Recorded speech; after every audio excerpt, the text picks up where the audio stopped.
merci. Alors là, on va aller justement vers ce deuxième sujet. En attendant que ces appelants nous retrouvent tout à l'heure, nous allons aller vers ce deuxième sujet. Alors, Luc Michel, excusez-nous de toujours vous solliciter.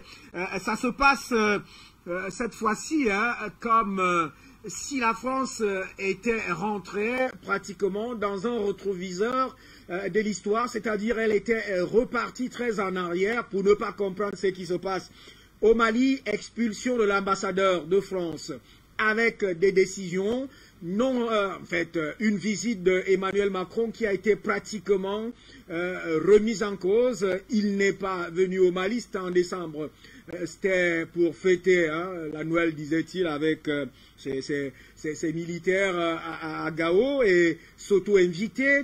Autre chose, en principe, on a vu des actes officiels de riposte, un conseil des ministres qui s'est tenu à Bamako au lendemain des sanctions supportées par Emmanuel Macron et l'Union européenne, un conseil des ministres qui a décrété une riposte tant nationale qu'internationale. Alors, en Algérie, c'est le renvoi de l'ambassadeur et surtout l'interdiction de survol des avions de l'opération Barkhane.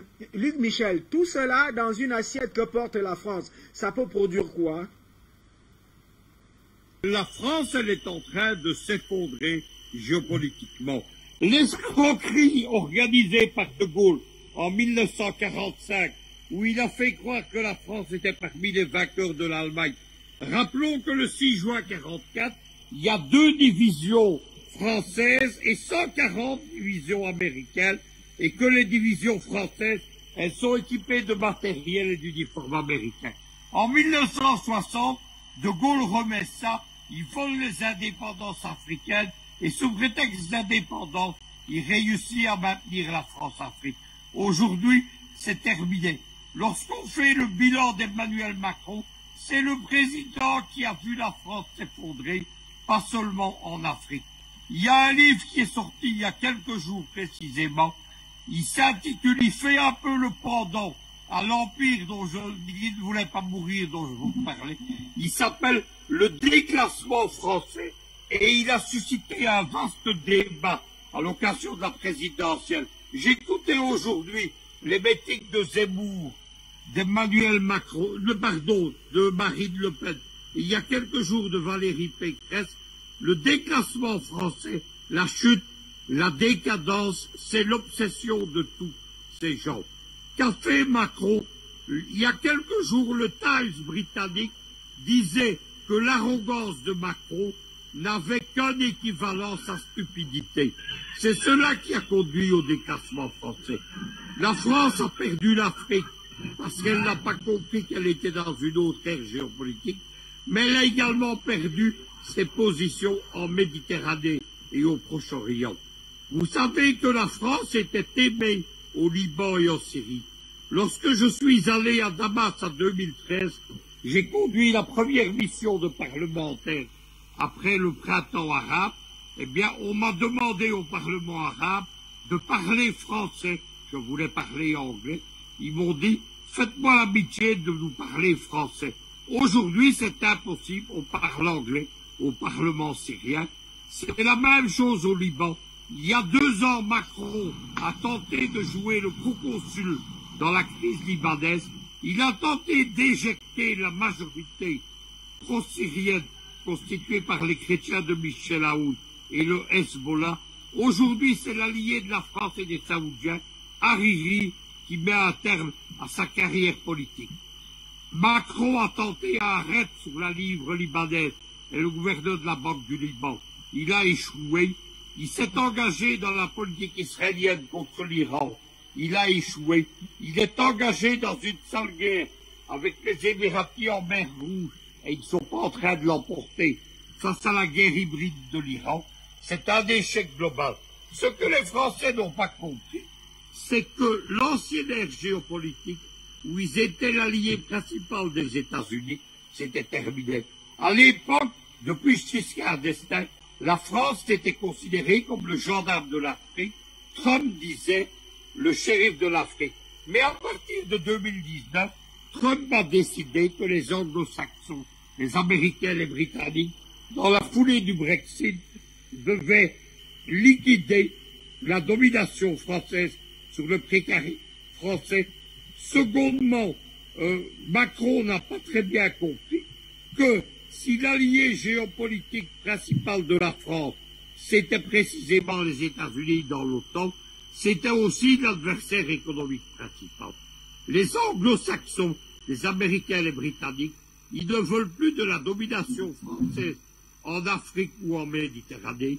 Ils ne veulent plus d'un contrôle du franc CFA sur la CEDEAO. C'est tout cela que la France est en train de payer. Elle est coincée dans un triangle d'acier. D'un côté, il y a les masses panafricaines qui sont agitées par la détestation de la France et de son arrogance.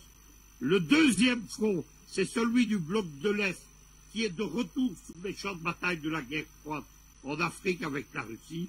Troisièmement, ce sont les anglo-saxons, les Américains et les Britanniques qui veulent s'emparer des marchés français. Ce n'est pas moi qui le dis.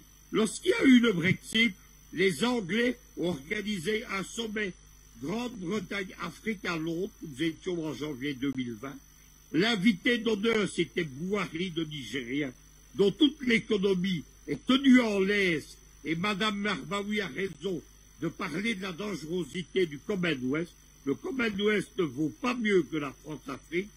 Toute l'économie nigériane est tenue par la City de Londres. Et Buhari, donc, a été invité d'honneur à Londres. Et les Britanniques ont expliqué qu'il fallait récupérer, pour le compte de Londres, les marchés que les Français et l'Union européenne détenaient en Afrique.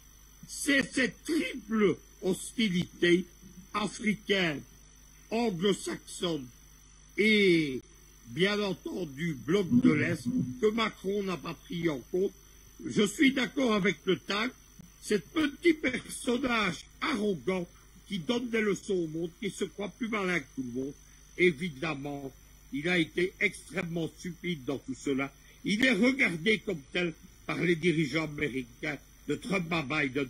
Il est regardé comme tel par les dirigeants russes. Il va rencontrer dans quelques heures Poutine. Regardez le sourire ironique de Poutine quand il fait une conférence de presse avec Macron. Vous verrez le même sourire ironique, par exemple, sur les lèvres du président Tandera lorsqu'il rencontre Macron. Macron, c'est un nul qui veut donner des leçons au monde. Ça explique le déclassement, j'aime bien ce terme, le déclassement français.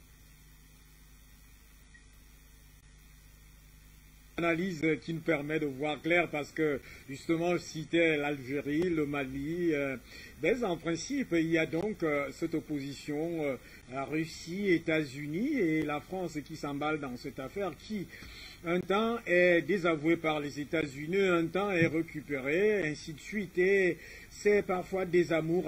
Alors, Linda Larbaoui, quel est votre regard dans cette affaire qui semble justement sortir de plus en plus la France de son orgueil, de sa superbe, de cette position très prétendue, très suffisante, méprisante et arrogante vis-à-vis des autres peuples, et notamment dans le Mali, l'Algérie et les autres peuples de précarés anciennement français qui aujourd'hui se libèrent progressivement et manifestent son autonomie et son indépendance. Lila Larbaoui.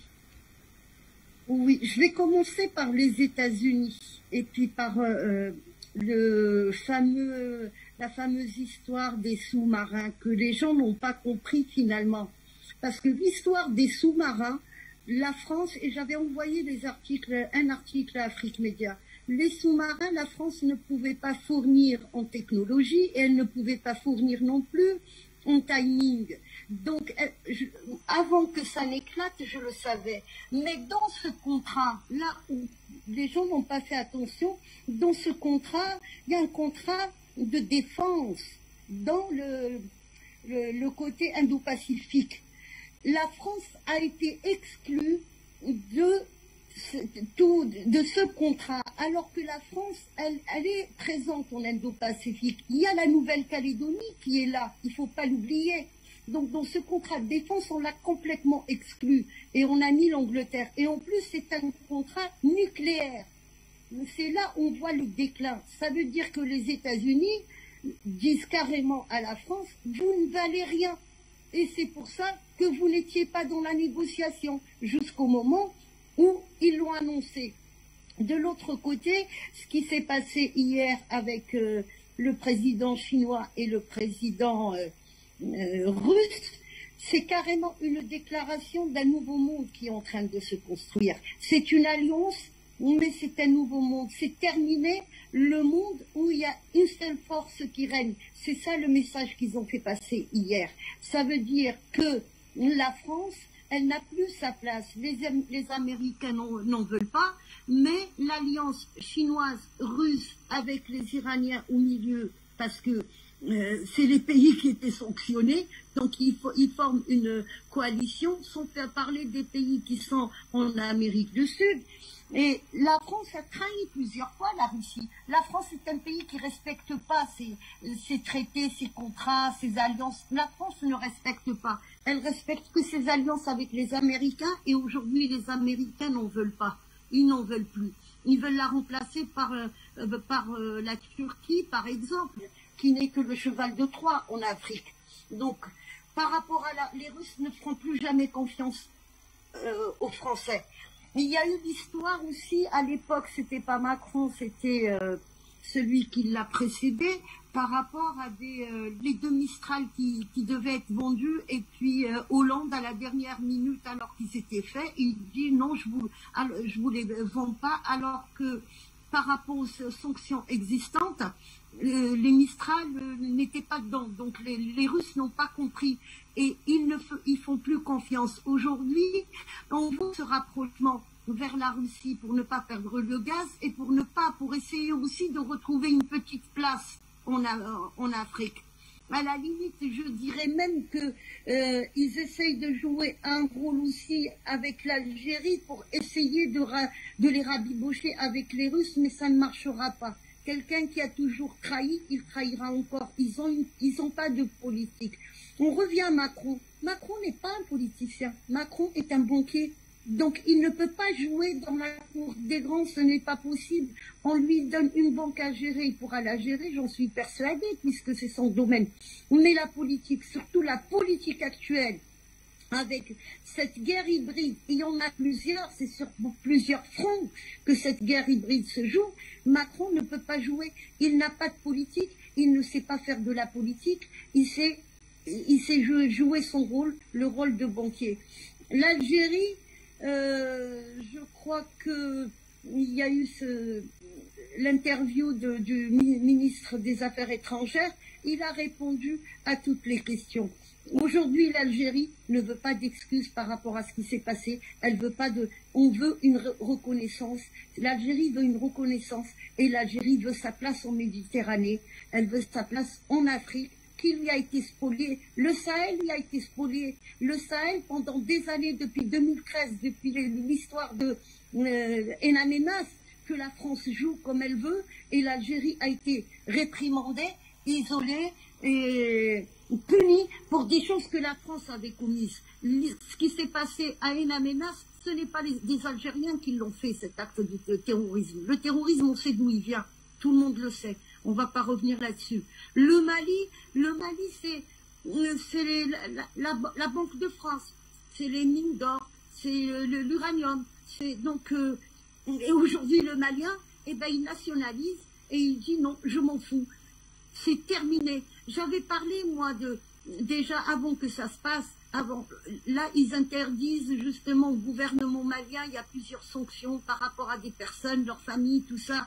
Mais ce qui donne la force aux Maliens aujourd'hui, à ce gouvernement malien, les gens qui sont en place, ils s'en fichent des visas, ils n'ont pas de propriété dans le 16e arrondissement, dans le 8e arrondissement. Ils ne viennent pas à Paris pour loger dans des hôtels 5 étoiles et on leur ramène des nanas, des blondes aux yeux bleus. Ils s'en fichent de tout ça, ils veulent libérer leur pays. Et là, la France, encore une fois, n'a pas compris, et Macron est sourd à tout ça. Donc, il n'a plus sa place. C'est quelqu'un qui est mort dans le film, comme on le dit dans le jargon populaire. C'est un banquier qui retourne à la banque et peut-être que là, il va faire une meilleure carrière. Mais la politique, c'est pas pour lui. c'est du fiasco partout. Même les Américains, ils le lâchent. Encore une fois, ce ne sont pas les sous-marins. La vente des sous-marins, c'est le contrat auquel la France a été exclue alors qu'elle a un grand territoire dans l'Indo-Pacifique. Ça, c'est important de le souligner. Et c'est là où on voit le déclin de la France totale et que ses alliés la lâchent. On va repartir vers Nestor Podacé tout à l'heure, mais on prend d'abord cet appelant qui a beaucoup patienté. Ils sont nombreux à patienter ici. On va aux États-Unis ou alors, je crois, c'est à New York. Cher monsieur, bonsoir et bienvenue. Code d'accès, vous votez, vous contribuez.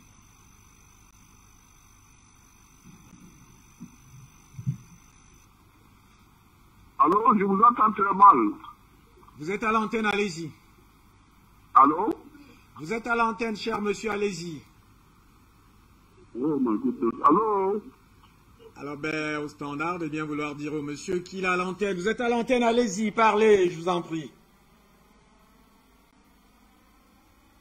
Oh, je vais intervenir, ok. C'est toujours à propos du Mali, là, je suis guinéen. Allô?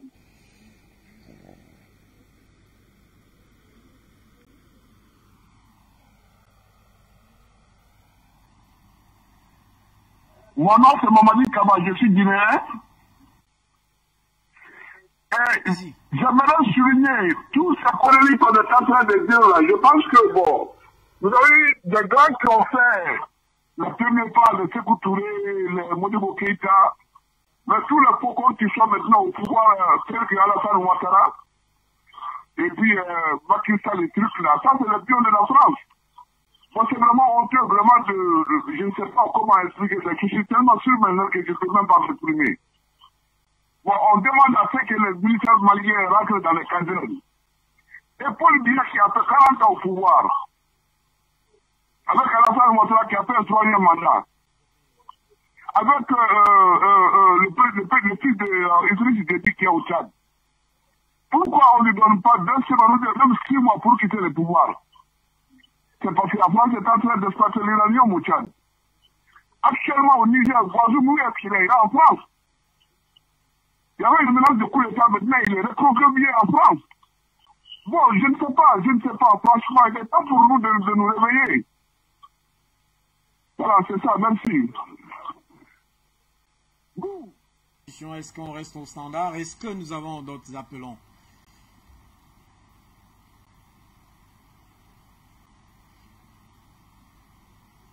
Merci, on revient. Nestor Podacé, alors on a ouvert le champ, le second sujet nous permet d'ouvrir le champ. Pour vous, alors l'Algérie, le Mali et naturellement bientôt le Burkina Faso, vous êtes bien entré pratiquement dans la danse avec vos 4 revendications, vos 4 éléments sur la table. Alors, qu'est-ce qui se joue pour vous actuellement pour la France dans cette zone, ce précaré, c'est-à-dire si on prend l'Algérie, le Mali et si on peut accessoirement ajouter le Burkina Faso? Qu'est-ce qui se passe pour vous? C'est un peu rouge pour la France ou décidément très rouge? Nous, Nestor Podacé. Je dirais que c'est très rouge pour la France. Et nous voyons feu vert pour notre nation, feu vert pour la libération. Si vous vous rappelez, en novembre passé, nous avons bloqué le convoi de l'armée française ici au Burkina Faso. Et nous avons demandé à la France de ne plus passer ici. Voilà, donc actuellement, je ne sais pas comment ils ravitaillent ces soldats au sol, mais, au Sahel, mais peut-être ils passent par le ciel, par les vols aériens pour ravitailler, parce que ce même convoi ne peut plus passer ici. Ce n'est plus possible. Nous avons dit que c'est interdit, ça ne passe plus. Le peuple souverain a dit que ça ne passe plus. Donc, pour moi, ce qui se passe actuellement, le Niger, les militaires patriotes au Niger doivent prendre leurs responsabilités pour dégager la France, pour dégager Bazoum et puis rejoindre le Mali, l'Algérie. Et nous aussi, nous sommes en train de pousser ici pour que nos militaires rejoignent le Mali. Si le Niger rejoint l'affaire de Sahel, c'est fini. La France va partir définitivement. Parce que le G5 Sahel n'a plus de sens aujourd'hui. Puisque ça reste que la Mauritanie, et le Niger et puis le Tchad. Sinon le Burkina et le Mali ne sont plus dedans. Si on veut bien voir. Si le G5 Sahel était vrai, pourquoi le terrorisme ne finit pas. Mais si ça ne finit pas, et qu'aujourd'hui, l'Algérie dit merde à la France, le Mali vient de dire merde à la France, et je pense que c'est le tour du Burkina Faso très bientôt de lui dire merde. Et si le Burkina lui dit merde, c'est fini. La France va partir d'elle-même, parce qu'elle ne peut pas rester au Niger pour longtemps. Ils sont toujours ravitaillés, comme ils ont désigné le Burkina comme la voie sacrée. C'est la France même qui dit ça, que c'est la voie sacrée pour ravitailler le Sahel. Donc, ils ne doivent pas perdre le Burkina Faso. Mais ils vont perdre parce que les militaires patriotes du Burkina ne veulent même pas la France. Nous aussi, et panafricains, on ne veut pas de la France ici, on veut qu'ils n'ont qu'à quitter ici. Parce que ça, depuis qu'ils sont là, on n'a jamais eu la paix. Et ils ont même dit, Choguel a repris cela, en 2016, quand le général de l'opération Barkhane est venu au Tchad, il a dit quoi? Nous étions ici pendant 100 ans, nous sommes repartis, ça fait 60 ans, et nous sommes revenus pour 100 ans. Ça veut dire quoi? Ils sont revenus pour nous recoloniser pour 100 ans. Donc s'ils sont là pour 100 ans, ça veut dire que nous, nos enfants, nos arrière-enfants, jusqu'à 4 générations, nous serons toujours esclaves de la France. Et comme ils ont dit, nous voulons une Afrique sans les Africains. Et une Afrique sans les Africains est un paradis terrestre pour l'homme blanc. Nous aussi on a compris. C'est le moment pour nous les Africains. J'encourage toute la population burkinabé, toute la jeunesse burkinabé, toute la jeunesse africaine de se réveiller. Le Mali a pris son envol, que le peuple burkinabé se réveille. Qu'on achève la France une bonne fois pour toutes. Parce que nous avons déjà marqué des pas, il ne faut plus faire marche arrière, il faut foncer. Nous ne pouvons plus baisser les bras, il faut aller jusqu'au bout. Parce que le jour que nous avons bloqué le convoi français, Roch était toujours au pouvoir, qui protégeait les intérêts français, aujourd'hui il n'est plus là. Nous avons pu marcher sans être gazés. Je dirais aux jeunes Africains, c'est un pas de gagner. Prochainement, n'ayez pas peur, sortez plus nombreux que ça. Nous allons envahir toutes les rues du Burkina Faso.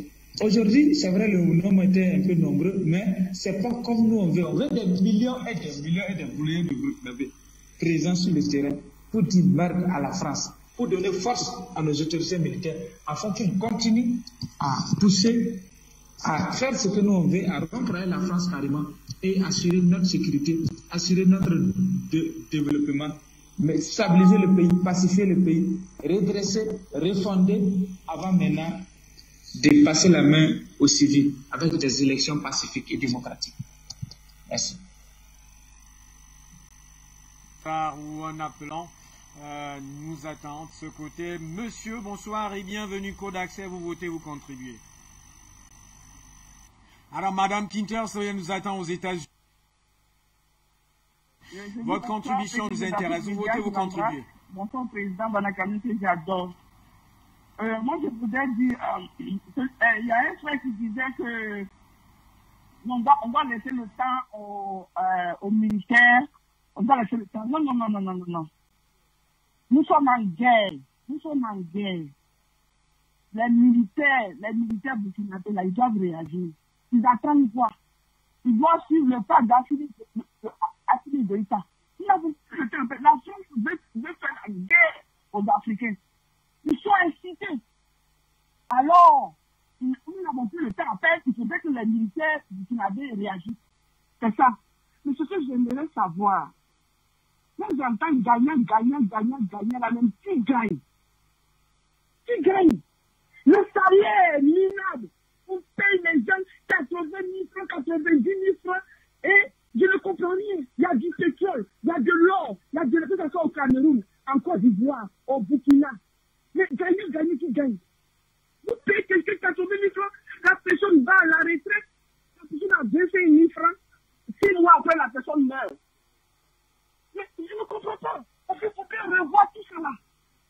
Les gens du gouvernement là, en Côte d'Ivoire, c'est ceux qui sont au gouvernement, quand ils sont malades, on les envoie en Europe. Le peuple là, eux, ils meurent. Ils sont malades, ils n'ont pas l'argent pour se soigner. Il n'y a pas de. Même quand tu appelles la police, on a besoin d'essence, on n'a pas essence. C'est quoi ça? Parce que moi, je ne comprends rien. Moi, qui vous parle là, je suis couché ici là. J'appelle, et je dis que j'ai mal à la tête. Vous allez voir de suite là. On ne va pas venir me chercher.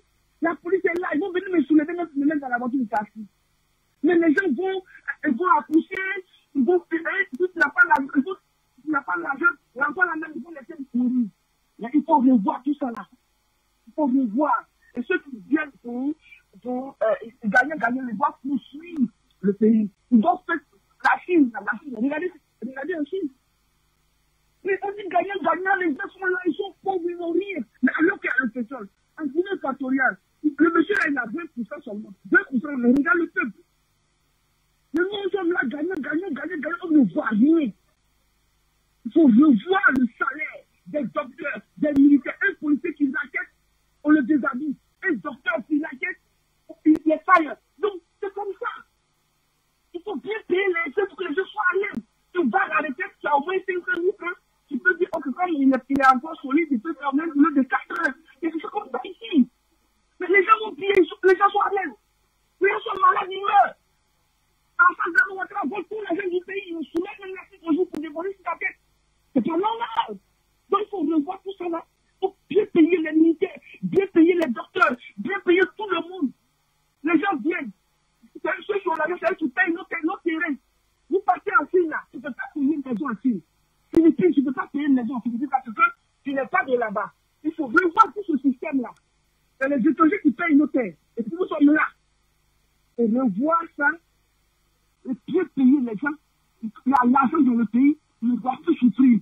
Il faut avoir qu'on appelle la police, il faut avoir un code. La police est là. On appelle l'ambulance est là.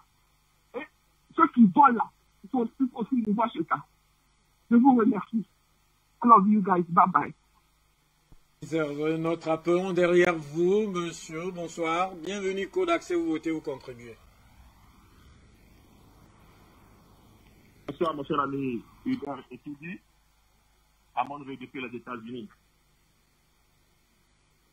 Oui, je vote pour. Je ne sais pas si c'est la première dame ou bien si c'est la première dame. Mais dans tous les cas, je vote pour les Centrafricains et les Maliens. Alors, bon, déjà, j'aimerais ouvrir une parenthèse pour dire à nos chers Burkinabés que je suis en train d'être désolé pour eux, hein, parce que les Lions sont en train de refaire leur retard sur eux. Donc, étant supporter des Lions, vraiment, je suis désolé pour les étalons et M. Nestor Podaté. Juste pour blaguer. Maintenant, les gens sont en train de manifester, la population burkinabé est en train de manifester son soutien au gouvernement de la transition.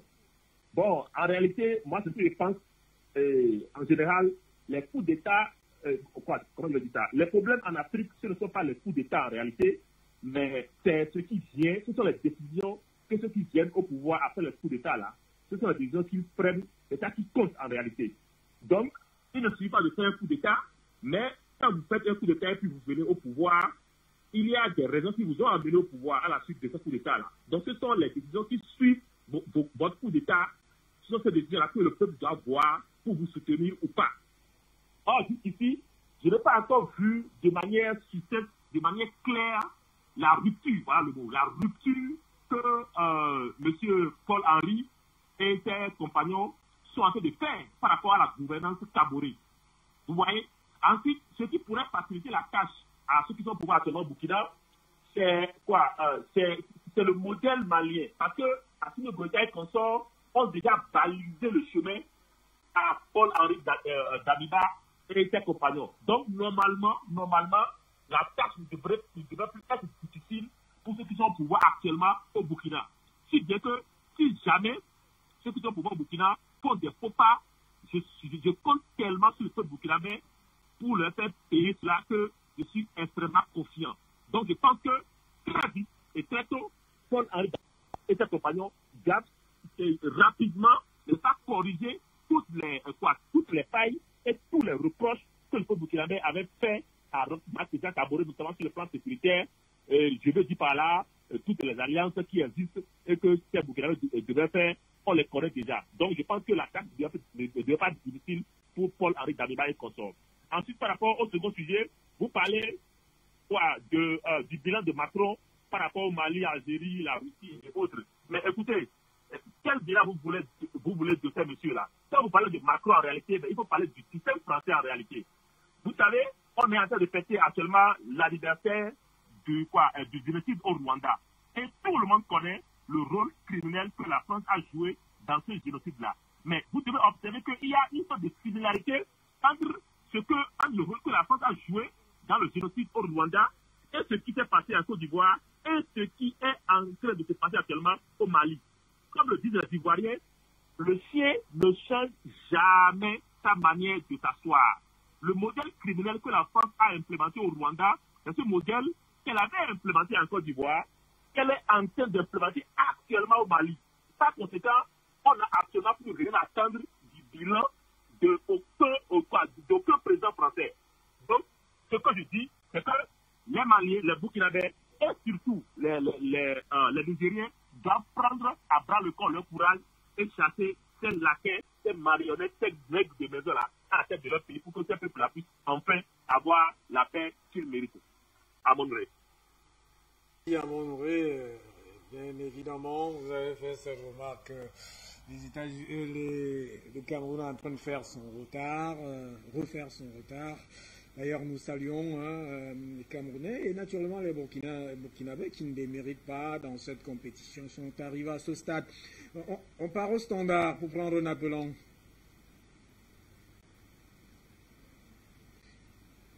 Taux d'accès, monsieur, vous votez, vous contribuez. Je suis Kwasi de Côte d'Ivoire. Voilà. Je voudrais seulement dire quelque chose à mes frères burkinabés. Qu'ils sachent que Thomas Sankara était un sergent comme eux aujourd'hui. Thomas Sankara était à la tête du Burkina.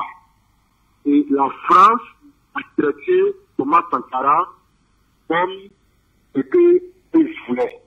Parce que Thomas Sankara voulait une révolution. Donc, ils sachent que je ne suis pas différent de Thomas Sankara.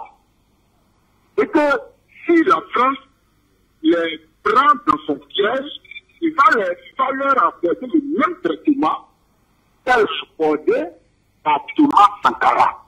C'est ça, c'est un soldat comme eux. Mais il n'a pas échappé la France. La France a tué Thomas Sankara. Donc ils sachent aujourd'hui là, tous les comment on dit, Sankaraïstes, tous les Sankaristes, on leur pas fondé sur eux aujourd'hui. Ils doivent pouvoir relever le défi que nous attendons d'eux. Ils ont stoppé la révolution il y a quelques vingtaines d'années. Aujourd'hui, cette révolution doit être achevée. Il faut que Dieu les regarde. Ils prennent leur parole et les restent en main et qu'ils assurent cette révolution. Merci. Salut. Amélie. Afrique Média, le monde se mit. Merci à vous. Et puis, dans cette affaire du match Cameroun-Burkina Faso, on rappelle que le score est donc parité 3 buts partout. Mais nous restons au standard. Est-ce que nous avons un autre appelant? Monsieur, bonsoir et bienvenue. Kodak, c'est vous votez, vous contribuez. Bonsoir, monsieur Touli. Bonsoir. Zafel, oui, bonsoir. D'abord, je salue le courage des jeunes burkinabés qui sont sortis parce que, comment dire, ils ne sont pas d'accord que l'armée française reste sur leur territoire. Je suis vraiment d'accord avec eux. Si tous les pays faisaient ça aujourd'hui, ce serait heureux. Et puis qu'on va gagner le combat. Tandis que, comment dirais-je, les autres sont en train de lutter pour que tous les Africains aient ce, comment dire, leur liberté. Il y a certains pays qui les regardent, comme le Togo, le Bénin et le Sénégal. Ils sont là, ils regardent. Ils sont à côté. Et demain, comment dire, quand ça sera tout au final, ça peut rentrer et se trouve là-bas. Et ça part. Aucun président aujourd'hui qui se lève aujourd'hui pour dire que bon, depuis que les Français ils sont en train de faire les micmac, il n'y a même pas un Français pour encourager, comme la gente dit que je te supporte là. Est-ce que le ciel va tomber sur ces présidents? Alors ils sont croisés dans les maisons et les autres ils sont en train de se battre. Et c'est pas normal.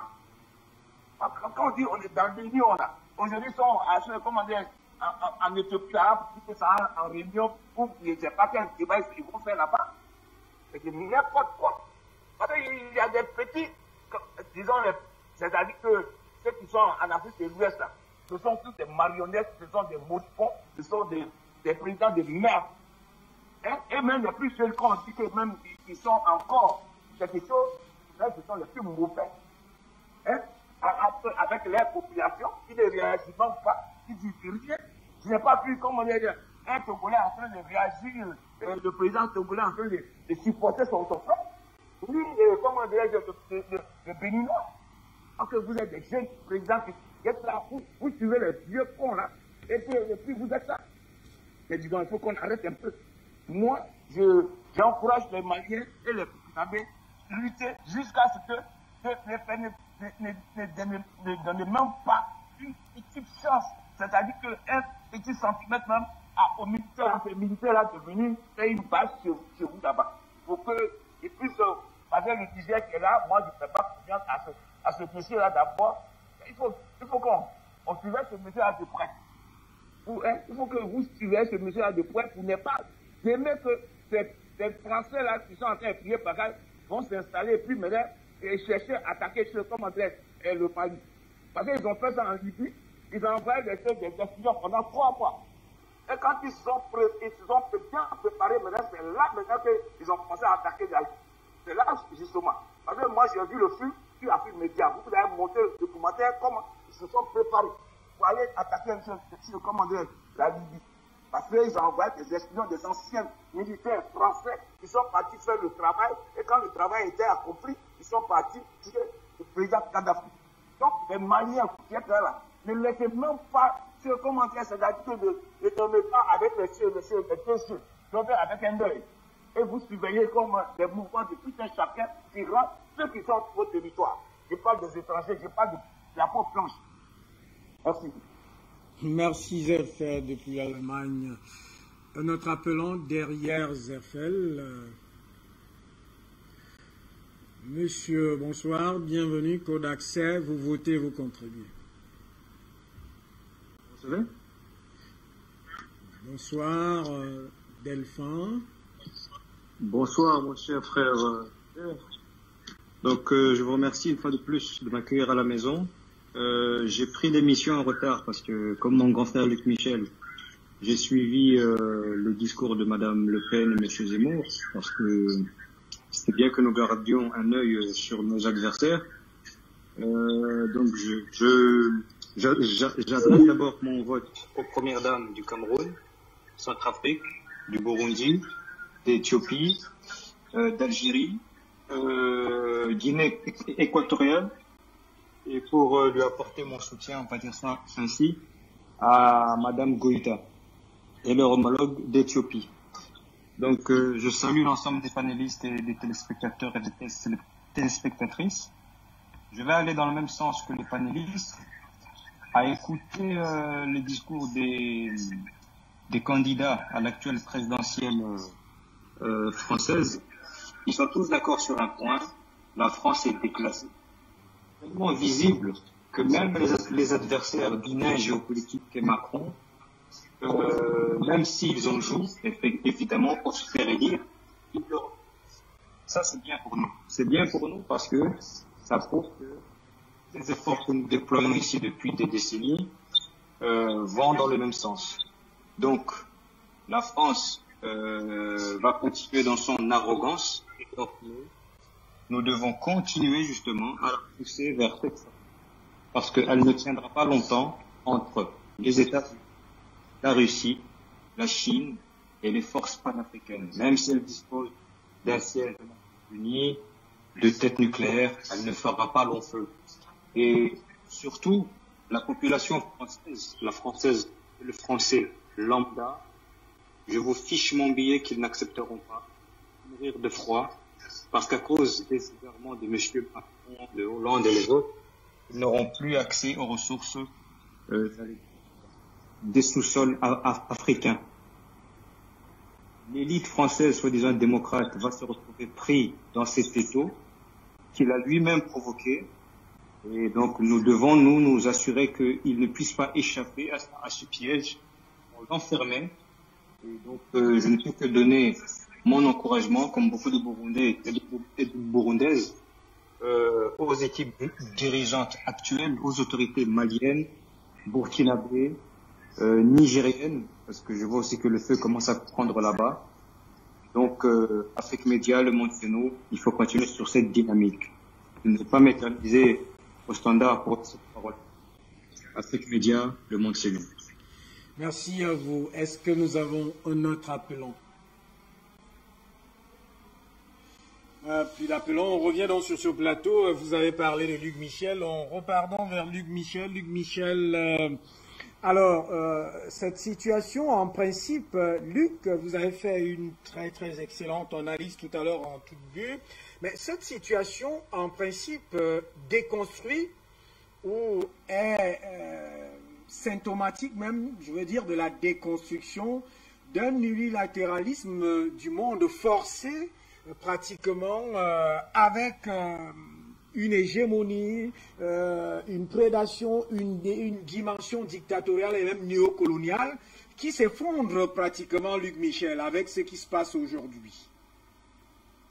Les grands journaux de la presse française, c'est qu'à la fin de la présidence Macron, la France n'a plus de politique africaine. Ce qui avait été la politique africaine de De Gaulle et de Foccart, ça ne marche plus. Ils ont perdu leurs repères, ils ont perdu leurs alliés. Ils sont même contestés parmi ceux-ci. Quelqu'un comme Ouattara, par exemple, il s'est rapproché des Américains. Il y a de très nombreuses troupes des forces spéciales américaines qui, sous prétexte des attaques terroristes, sont présentes maintenant en Côte d'Ivoire.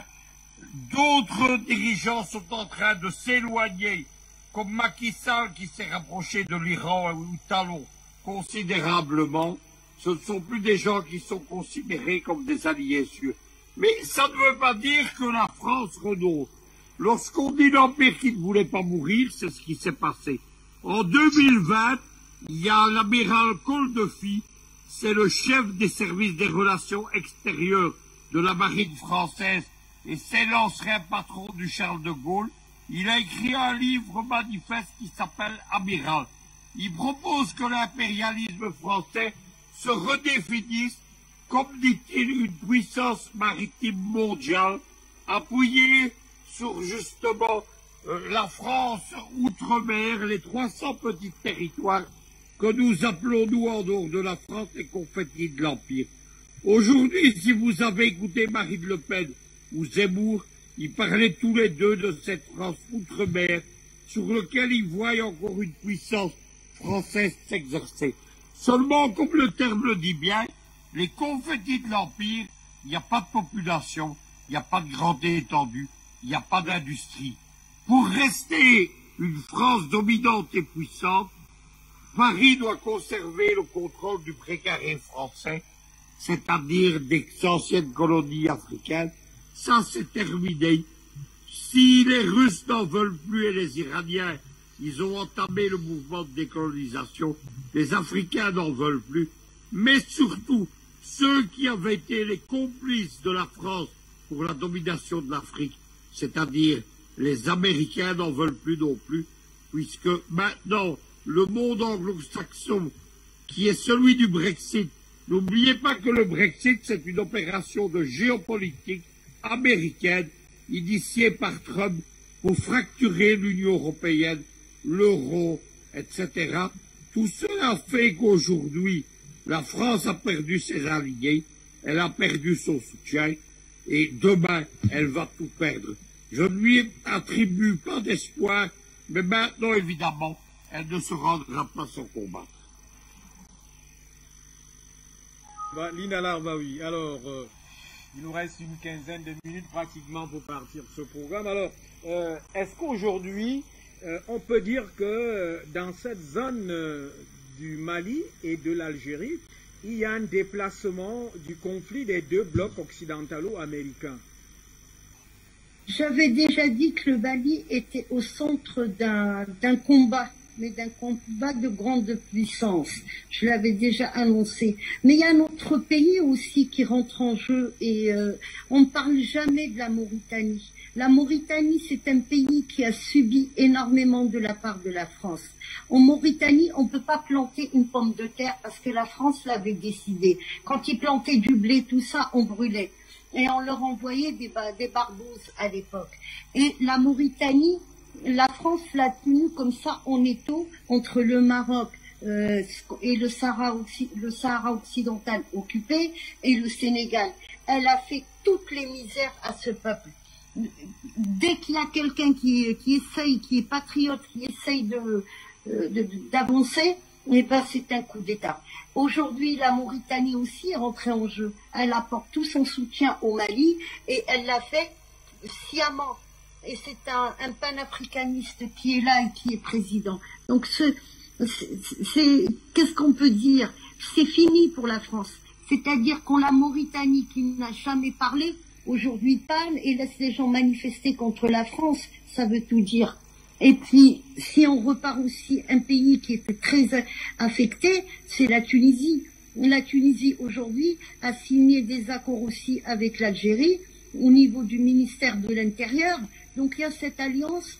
Et je pense, par rapport à ce que je vois par la presse arabe, tout ça, il y a un soutien inconditionnel aux Maliens. Sachez-le. Maintenant, je vais donner une petite information pour les Burkinabés. Au Burkina, il y a un régiment de 300 militaires français. Quand le régiment est réduit à ce nombre-là, généralement, ce sont des forces spéciales. Ces gens-là ne sont pas là pour le terrorisme. Ils sont là pour protéger ce qui est pillé. Sinon, c'est plus de personnes qu'on aurait mis en place. Je pense que notre ami Luc Michel, il sait de quoi je parle, il a compris. Il pourra à un moment ou à un autre le confirmer, si j'ai raison, mais c'est tout ce secteur qui est en train de bouger, et ceux qui ont pris le pouvoir au Burkina, ils savent ce qu'il faut. Ils ont des informations que nous n'avons pas. C'est ça aussi, des fois je dis on n'a pas les données, eux ils ont les données, donc il faut leur laisser le temps de travailler. Vous savez, je vais dire une chose personnelle. Moi, j'ai grandi presque dans une caserne. Ma grand-mère était cuisinière dans une caserne et c'était en face de la porte de notre maison. C'était les transmissions. Quand je parle des transmissions, aujourd'hui, c'est une guerre hybride, une guerre avec les réseaux sociaux. Mais ça, c'est la transmission. Et la cour de cette caserne était partagée avec les services spéciaux de l'Algérie. J'ai grandi là-dedans. Et des fois, quand je donne une analyse, je sais de quoi je parle. Si je ne sais pas, ça m'est déjà arrivé par rapport à Bazoum. Une fois, j'ai dit, je connais pas son parcours. Il faut être honnête, parce qu'on s'adresse à des gens, on essaye d'éclairer, on essaye d'apporter des éléments pour qu'on se libère une fois pour toutes. Donc, soutien inconditionnel de la part de 3 pays pour le Mali, la Mauritanie, l'Algérie, et la Tunisie. Ça, il faut qu'ils le sachent.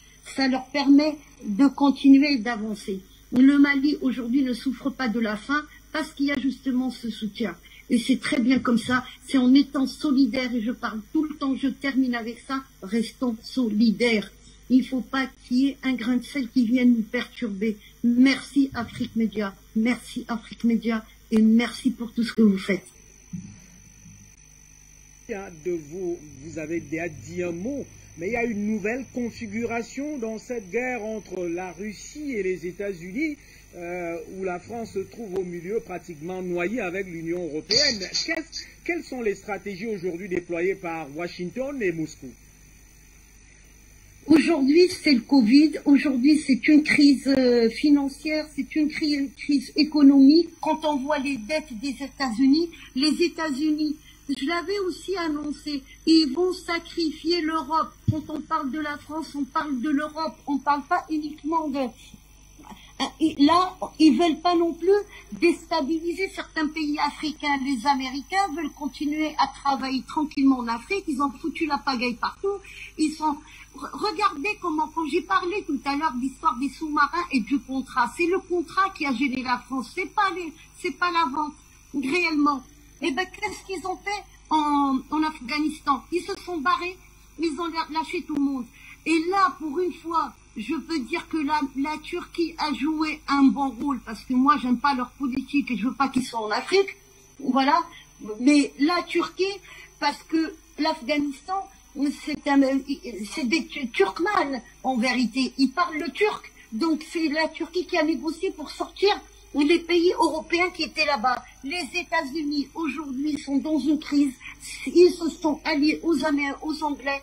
C'est une feuille de route qui date déjà, c'est pas de maintenant. Les Anglais sont sortis de l'Europe exprès pour pour essayer de renégocier le monde. Là, il va y avoir une négociation entre trois géants. C'est Russie, Chine et les États-Unis. Je vous dis, hier, par rapport aux accords qui ont été signés, par rapport à ce qui a été dit, j'ai suivi un peu sur Russia Today, et ben ils ont déclaré le nouveau monde. La Chine soutient dans tout la Russie et vice-versa, et l'Iran est dedans. Donc là, aujourd'hui, c'est terminé, même pour les États-Unis. Ça sera toujours une grande force, mais les États-Unis ne peuvent plus dominer. Il ne faut pas oublier que la Russie, elle est présente en Syrie. Il y a une base maritime, mais elle est présente aussi en Algérie avec une alliance. Donc c'est énorme tout ça. La France a perdu sa place en Méditerranée, mais les Américains, pareil, ils ont perdu leur place. Les Anglais, ils se sont alliés à la France au niveau de Gibraltar et ils ont ramené Israël. Là, qu'est-ce qu'ils font les Espagnols? Ils signent un contrat avec l'Algérie.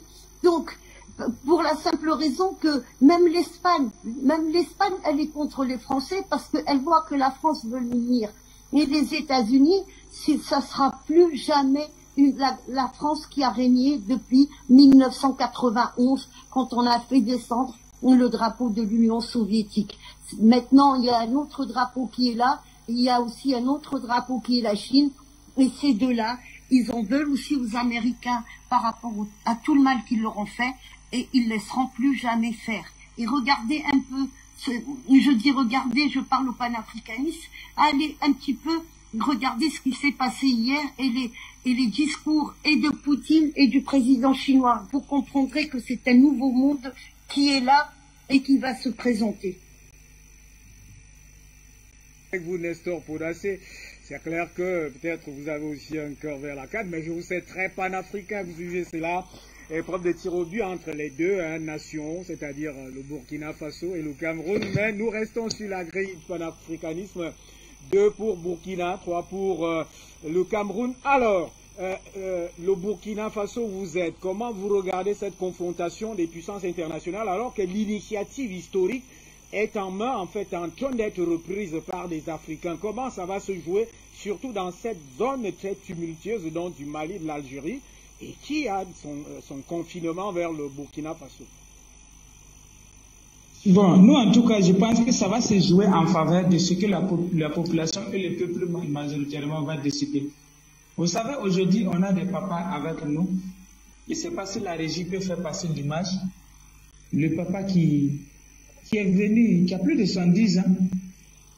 Et il m'a vu, il était au Burkina, c'est l'ancien président de l'Union des producteurs du coton, qui a organisé le monde paysan.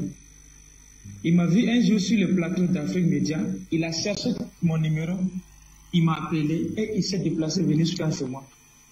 Il m'a dit, mon fils, quand je t'ai vu sur Afrique Média, j'ai dit maintenant, je peux aller en paix. J'ai dit pourquoi?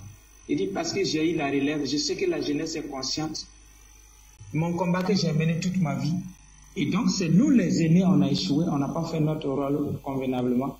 Parce qu'on a accepté des perdants. Et il m'a même expliqué comment, parce que c'est quelqu'un qui a tourné dans le monde entier faire des conférences, tout ça, il a proposé des nationalités françaises avec beaucoup d'autres avantages qu'il a refusé catégorique et défendre l'intérêt du monde paysan burkinabé. Il m'a dit, reste tel que tu es, continue dans cette lancée, continue, le peuple, nous savons que vous, la jeunesse, vous n'allez pas trahir, comme nous les aînés, parce que vous êtes nés pendant l'indépendance, et votre esprit n'est pas colonisé. Donc, ce que je sais, la France va beau se débattre, c'est à la jeunesse consciente de ne pas se laisser flatter par quoi que ce soit. C'est à nous de rester stoïques, c'est à nous de savoir ce que nous voulons. Les colonels qui sont au pouvoir aujourd'hui avec nous, nous sommes tous de la même génération, nous avons tous les mêmes âges. Et au Mali aussi, c'est la même chose, ils sont tous dans les quarantaines comme moi. Donc, c'est-à-dire, ce que les gens pensent, je ne pense pas que ça va être comme 10 ans, 20 ans, 60 ans en arrière. Non, ça ne sera pas comme ça. Parce qu'avec les réseaux sociaux, beaucoup ont découvert certaines informations. Les informations passent très vite. Donc, nous sommes éveillés et la conscientisation d'Afrique Média, ça porte plus. Ce que je sais, Nous devons continuer. Si le peuple ne baisse pas les bras, la France a déjà perdu en Algérie, il a perdu au Mali, il va perdre au Burkina, il va perdre au Niger, il va perdre en Côte d'Ivoire, il va perdre au Togo, il va perdre au Sénégal, il va perdre au Bénin, il va perdre partout où se trouvent les bases militaires, comme au Tchad, en Centrafrique, au Gabon, ils vont partir, à Djibouti, ils vont partir. Même aujourd'hui, j'ai été contacté par des camarades qui sont dans les îles Canaries, d'autres sont dans l'île Comore, tout ça, ils disent qu'ils veulent aussi leur indépendance. De quelle façon que nous nous sommes levés, eux nous voient sur les médias, ils nous voient sur les réseaux sociaux, que nous aussi, quand on serait ici, de parler d'eux, parce qu'eux aussi, ils en souffrent. Voilà, donc j'ai fait un coucou aux camarades des îles Canaries pour leur dire de maintenir la pression. Tôt ou tard, nous serons tous libérés ensemble. Donc, ce que j'essaie au niveau du Sahel ici, Afrique Média, tous les panélistes, tous ceux qui vont venir encourager le peuple burkinabé à se lever. Parce que les Européens ont peur de la société civile burkinabé. Mais si tu vois que jusqu'à présent la France est là, c'est parce qu'il y a trop d'ONG ici. Hein. Ils ont plusieurs manières dont ils utilisent pour endormir les gens. Donc j'aimerais que tous les panélistes qui vont venir continuent à appeler, à interpeller le peuple burkinabé, à les encourager, à les motiver, à se lever. C'est le moment où à jamais. Si on rate cette virage, je ne sais pas quel moment on peut se retrouver. Donc c'est le bon moment d'enfoncer le clou et d'enterrer la France définitivement. Que la France plie bagage. Quand les bases militaires vont quitter Gao, c'est fini pour eux au Mali. Nous voulons qu'ils quittent aussi le Burkina. Aussi, ils n'ont pas beaucoup de bases militaires, c'est un seul à Ouagadougou. Donc, ils n'ont qu'à plier bagage. Et ils ne sont pas nombreux aussi. Peut-être trop, c'est 500 hommes. Sinon, on parle officiellement de 300. Mais comme la France a toujours un double G, peut-être que c'est plus, mais il va donner un nombre inférieur, on ne sait pas. Mais ce qui est sûr, même s'ils sont 1000, ils sont 40 000, c'est pas grave, ils n'ont qu'à quitter le Burkina Faso. C'est tout ce que nous voulons. Et moi, mon cri de cœur à l'endroit de mes compatriotes, c'est de se mobiliser sans avoir trop de calculs personnels, trop de calculs dans la tête pour dire que bon, il faut que ce soit comme ça. Quand ça ne se fait pas comme je veux, c'est pas ça. Il faut qu'on mette l'intérêt général de l'Afrique et l'intérêt général du Burkina Faso devant. Et puis dire à la France de partir. Et laisser le pays, on va gérer à la manière africaine. C'est tout ce que nous voulons. Tant que la France sera là, c'est pas sûr que nous allons nous développer et c'est pas sûr qu'on aura la paix. Donc, la France doit partir, elle doit partir. Donc, ce qui a démarré en Algérie, arrivé au Mali, va continuer au Burkina Faso et ça va contaminer toute la sous-région. Vous voyez que c'est parce qu'ils ont sanctionné le Mali durement que nous sommes sortis et nous avons fait appel à l'armée de prendre les responsabilités, ils ont pris les responsabilités.